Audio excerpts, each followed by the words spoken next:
Hello, I'm Fiona, and this is Plantily, where we share delicious plant-based recipes.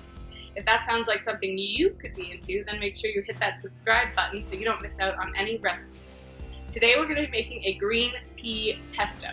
Traditionally, pesto is made with basil, Parmesan cheese, olive oil, pine nuts, garlic, and lemon juice. We're going to incorporate a lot of these same flavors while making it dairy-free and adding green peas. It's a great recipe to have on hand because it can be used in so many different ways.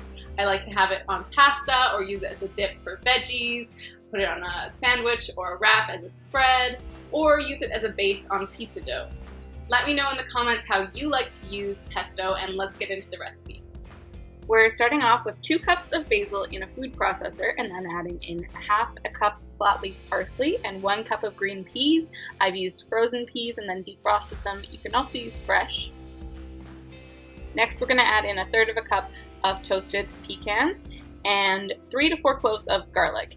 Then the juice of 1 lemon. If you like it more acidic, you can use more lemon. I tend to use a bit more. And then 1/4 cup of nutritional yeast. I'll link that below if you're not sure what it is. And then salt and pepper to taste.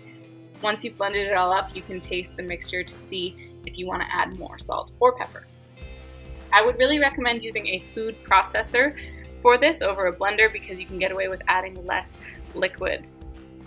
Next, we're going to scrape down the sides and add in our liquid in the form of olive oil to make it nice and saucy. You can adjust the olive oil depending on the texture that you wanted, and you can also adjust the blending time depending on how smooth or how much texture you want in the finished product. As I mentioned, I really like to use it as a pasta sauce. I used it on some whole wheat penne here. And I also like to use it as an appetizer for crackers or on a cheese board or with some crudité.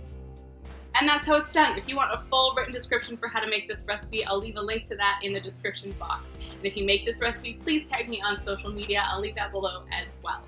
If you enjoyed this video, give it a like, and if you want to see more, hit that subscribe button. Thanks for watching, and I'll see you next time.